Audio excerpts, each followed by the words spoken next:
Yep, we back so quick. We are back so quick. It's not even funny. It's not even funny. But it is what it is. We're gonna get through this shit again. I was gonna wait until like part 3 to call this stuff out. But I guess I can't wait because it just keeps on happening. Keeps on happening. I'm gonna let it vibe out real quick.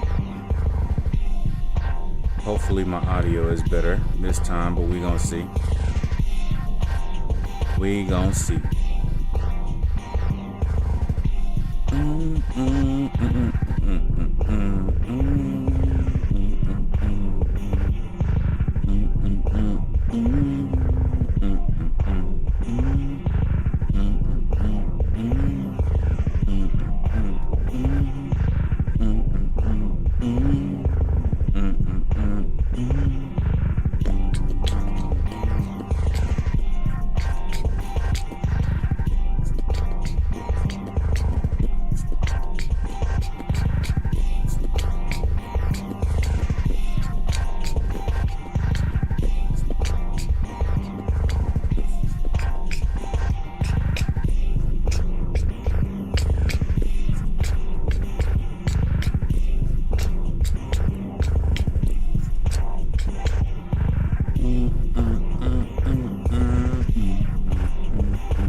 We're gonna get started here.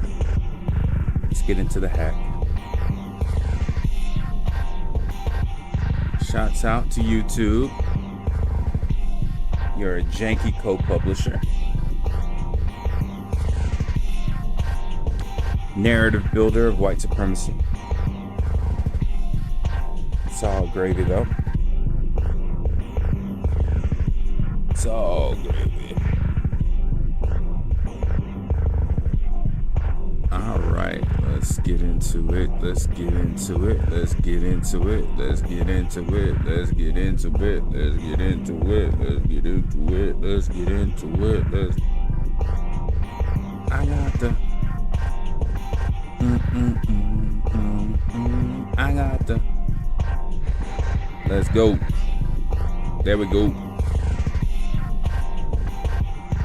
Let's come over here. Let's ramp this down. And let's get into this very quickly.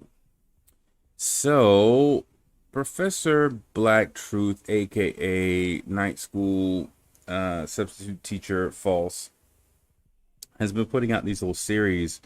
I think it's a 3-parter. I don't know. Maybe it's just a multi-parter, but this right here. And I wanted to go over this real quick. Because it really shows Professor Black Truth's sort of tool of white supremacy status. It really shows that because what he's basically doing low-key is doing a reversal of everything that ADOS has actually already done. Now, I know that's going to trigger some people and they're going to think to themselves, ADOS, they've already done. What are you talking about? Is that a good organization? No, it's not a good organization. It's not. Any organization run by narcissistic control freaks is not necessarily a good organization. However, just like the spreading of the gospel and sort of the Balkanization of Christianity in the form of Protestant sects, you have a speck of truth and a whole bunch of bullshit surrounding it. It's the same thing in this categorization. Right, it would be very difficult to stop a movement that had all of the truths housed within it, right? But an easy way to fuck up a movement is to have a little bit of truth over here, a little bit of good strategy over there, and make sure that they never meet each other, that they're surrounded by the Pepsi versus Coke crowd, and they never come together in order to actually do anything progressive for that movement, right? They never take the keys together. So I told you last time that they were going into this Pepsi versus Coke battle of bringing up Byron Allen late as hell in the game when the actual example of black people or descendants of American slaves being used by a person within our organization or within our community is Tariq Nasheed.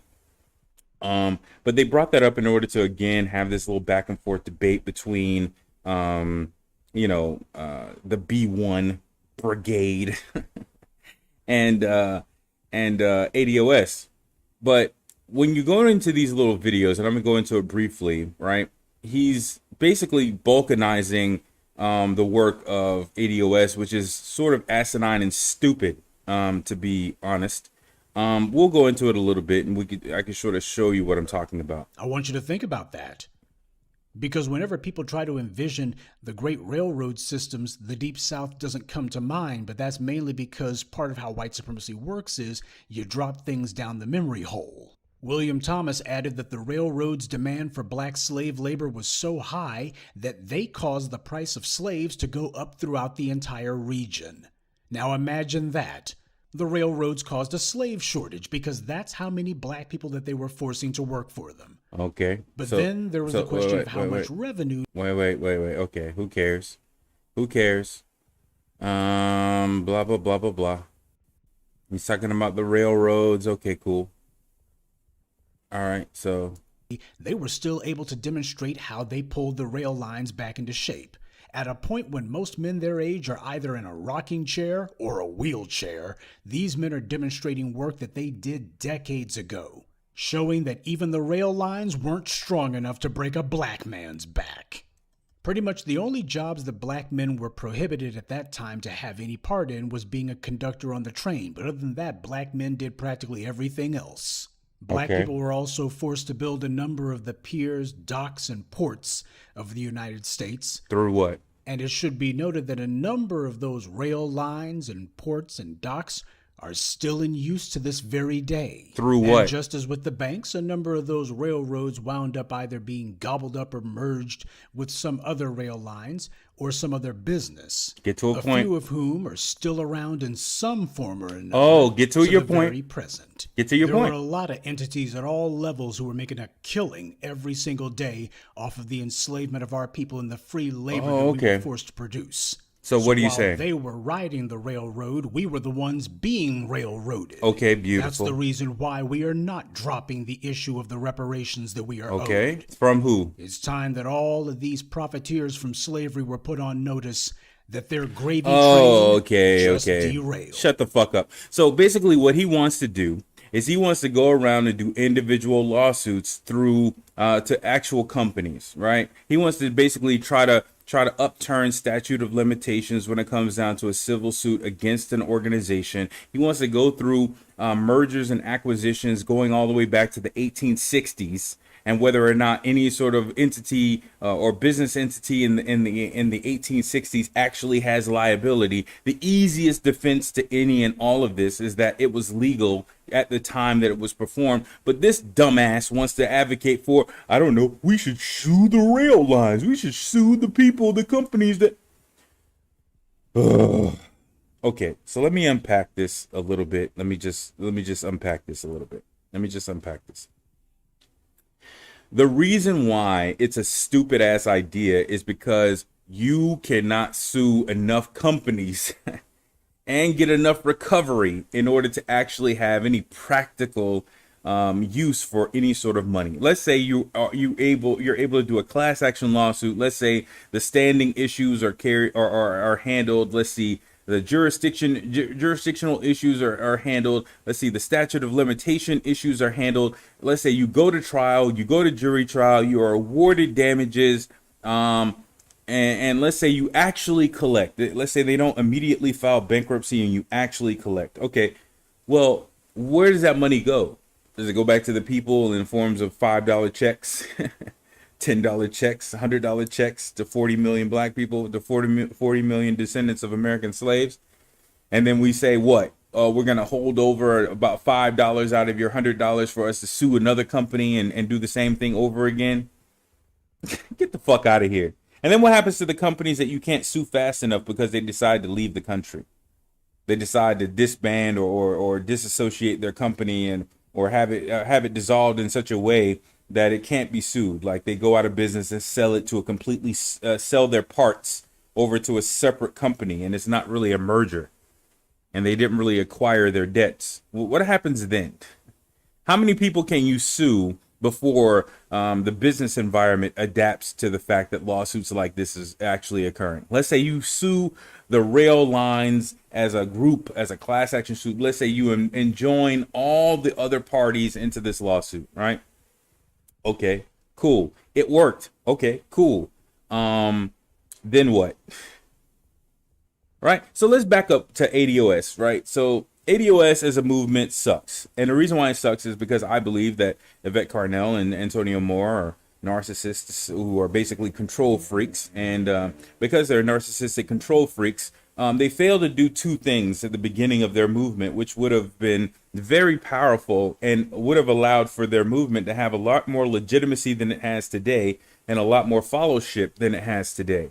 The very first thing that they should have done was self-vetting, right? Antonio Moore and Yvette Carnell should have sat down at a table, at a nice little round table, and they should have given their history. They should have told people who they are, what they stand for, their past, their issues with their past, right? They should have gone into all of that. They should have told people exactly who they are, what they stand for, why they're doing what they're doing, all the MAGA hat issues.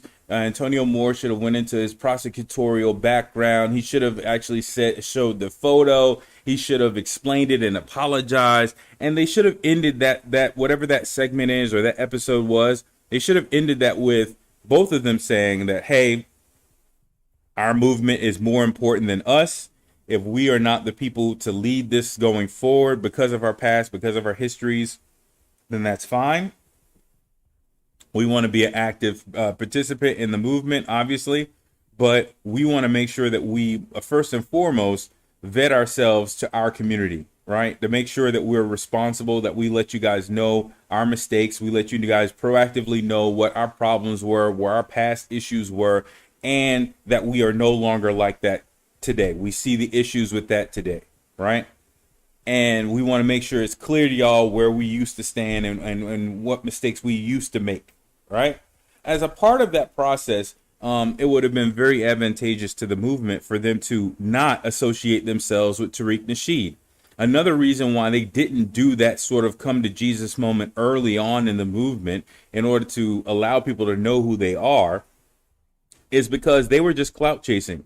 They were running up on Tariq Nasheed's nutsacks, grabbing hairs and trying their best to hang on for dear life. That's what was going on. And I've already documented that on my channel as to what they actually did and what they actually said.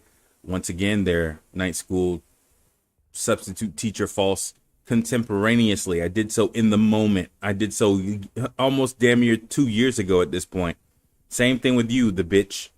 I did it way back then. So when you guys eventually get to a point where you're downing or criticizing Tariq Nasheed because he finally gave you permission to do so, or you are now doing the Pepsi versus Coke challenge once again, understand that I did it way back in the day. You know what I'm saying? When it came down to these two people. All right. So anyways, the reason why they did that, they were so concerned with being associated with Tariq Nasheed is because they really didn't take their movement seriously. Their movement was, in my opinion, it was a movement that was basically a vehicle for their own vanity. It was a vanity project. It was a means for them to become very famous and very noteworthy in a certain field, which would have had them be, you know what I'm saying, monetarily advantaged from being in that position. Right. And so they didn't really give a fuck whether or not Tariq Nasheed was a horrible person to associate with. They only cared about the fact that he had a fellowship. And, that's all they really gave a fuck about. He had a fellowship. They could have access to it. They could grow their YouTube channels off of that fellowship or grow their notoriety off of that fellowship. And that's all they cared about.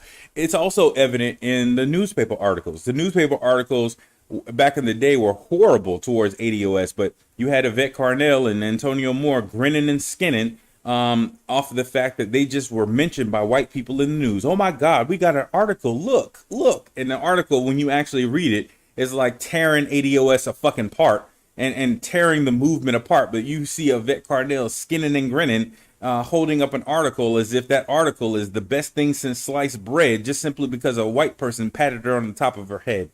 Um, those are issues, right? But that's the reason why they associated themselves with Tariq Nasheed, because all they really gave a fuck about, they didn't really give a fuck about reparations, in my opinion. All they really give a fuck about is their own personal vanity. Because if they truly did give a fuck about reparations, they would have vetted themselves to their audience, and they would have never associated themselves with Tariq Nasheed, right? That aside, one of the biggest things that they still do have, is, let me make sure my mic levels are not overwhelming. But one of the major things that they still do have is the fact that they caught the idea that really reparations isn't an individual payment from individual companies, right? Back in the day, before ADOS, one of the biggest things that they did contribute to the discussion of reparations is the fact that reparations should be a government payout, not necessarily an individual lawsuit.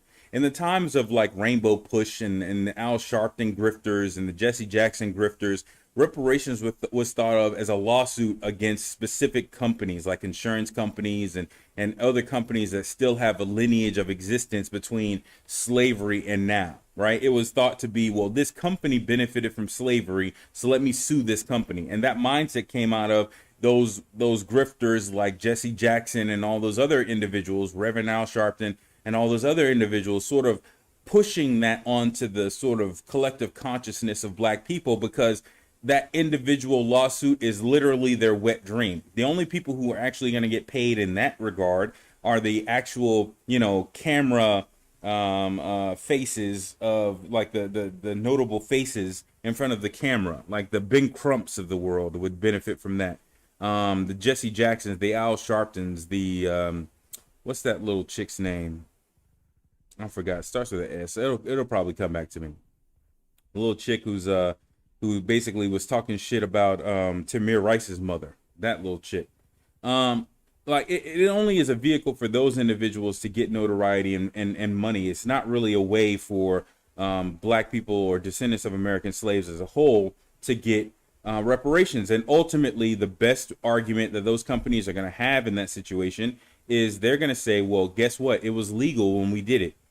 It was legal. Okay, you proved that we did profiteer from slavery. You did prove that, yes, we profiteered from the rail lines and we got our money from this and we got our money from that. And guess what? We got our money. Great. We got our money. And and it was legal at the time that we did it. What he's talking about a little bit, which I'm sure he went into, which I really didn't care to watch the whole fucking video in order for me to figure this out. I'm sure he went into convict leasing. Convict leasing was an actual law, which was an actual facilitated by state law in many cases for that to occur, right? So that was post-slavery, right? You're talking about using the prison population or re-enslavement of black people in order to use them for state works and state projects or federal works and federal projects, right? But this is, again, a matter of law. So the only entity, which is a beautiful thing that ADOS was able to bring into the consciousness, the only entity that actually survived slavery and is still present today, that has the most responsibility, not the only, but the most responsibility for the institution of slavery, is the U.S. government. The U.S. government has been around since 1776. Well, technically a little bit after that when you actually go into the constitution as opposed to the Articles of Confederation. But whatever. Since 1776, that entity has been continuously in power and still exists to this day, right? And that is the appropriate entity to request money and monetary damages and compensation and reparations for slavery, because they legalized it, right? Everything, every single death and every single atrocity under slavery was addressed in many cases by law, by a means of law. Like, okay, well, you're killing this slave, but guess what? It's legal. We have already made a provision for it to be legal for you to do so. Oh, you're bashing this slave's teeth out. Oh, that's perfectly fine. He's just property. You can do that all you want to. All of that was addressed in law. That's why I say white supremacy is not a lawless system. It is not a lawless system. It requires provisions of law to sanction it. Right? That's the reason why, if you fast forward, a large amount of white supremacists are actively asking to do certain things. Like in Florida, they're actively asking the government, which the state law has actually provided for, the means of killing people in protests and running them over with cars and all sorts of other bullshit. It's written in law, right? And then after the fact, after they do it, they'll say, well, guess what? It's lawful. It may be criminal. We may have, we have right now. And shouts out to Lisa Cabrera, I think that's her name. But she was highlighting a story where a guy ran over kids in Florida, killed two of them. I'm talking about small kids, like 6, 5, 4, ran over the fucking kids. Right? Now, this is a bad atrocity, obviously, possibly a hate crime type situation. But in the future, if that happens in Florida, that's going to be lawful. If it happens during a protest, it's going to be lawful. Those white elderly people who know the law, who know that they're elderly, who know that they may go to jail, may not, but still they're gonna run over some protesters in order to set the case law in motion in Florida for it to be solidified. Because it's one thing for it to be lawful, it's another thing for it to stand the test of an appeal or for the test of a prosecution. They have to take it through case law, so they have to have somebody ran over and killed. And they have to have somebody arrested for that crime and acquitted for that crime in order for that law to really be a law, right? And it needs to go up through the appeals process and be batted back down. Once that happens, that's when you actually have a law, right? Right now, you just have an encouragement of people to do something that could possibly be unlawful, but won't be tested until they actually use it, right? But that's why I say white supremacy is a supremacy of law. It's a codified legal system, which is the reason why they hate the whole notion of critical race theory, because it basically analyzes law from a lens of how is it authorizing or how is it promulgating a system of institutional racism and white supremacy, right? Sort of an academic study of that would reveal it, because white supremacy can exist without it being codified in law. And we could go into the reasons why briefly. The reasons why is because white supremacy has a theological extension in the form of Christianity, all right? And so therefore, white people have to feel as though if they're doing something amoral, it has to at least be codified as lawful, because they believe that that U.S. law is based on Judeo-Christian principles, and therefore, if it's written in law for you to do something, it's sort of the assumption is that it's in concert with Judeo-Christian principles, right? And so therefore, it may have been directly against the words of God, but it wasn't against the words of our Judeo-Christian inspired law. And therefore, since it was lawful, my mindset can be rested at ease in whatever I've done, right? You should have a whole bunch of evangelical Christian organizations directly demonizing and criticizing Rittenhouse during and after the trial, because he murdered individuals there. And had he not had a gun, he would have not intimidated anybody, and therefore he would have not incited any sort of violence on either side, right? You would think that you would have a strict no murder policy, right? No killing policy coming out from evangelical circles, but that's not really the case. It always has to be sort of qualified with the secondary biblical text, which is the state and federal law, right? So if it's lawful, it doesn't really matter whether or not it's amoral or sinful as prescribed in quote unquote the Bible.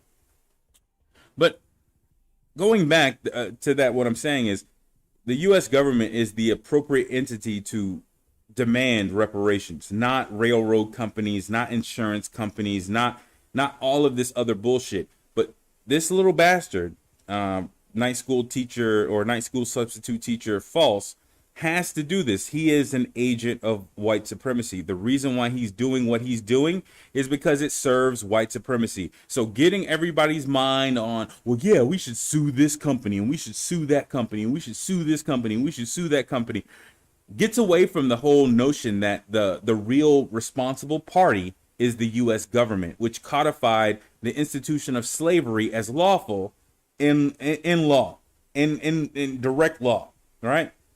That's the appropriate entity to petition for reparations, not individual companies. But again, this is what this asshole is doing. He has to do this type of bullshit because doing this type of bullshit is is his job, in my opinion. He is an anonymous person, right? Let me back up. I've said this before, but I'm gonna say it again. We know what we know about Yvette Carnell because we know her first and last name.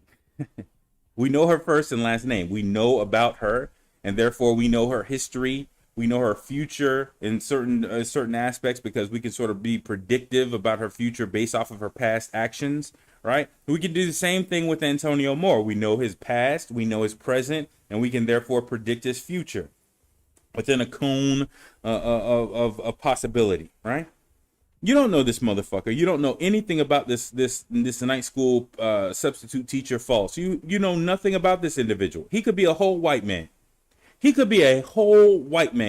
you wouldn't know a goddamn. You don't know shit about him, but you do know his actions. And once again, he's balkanizing reparations. He's turning it into an individual lawsuit against individual companies.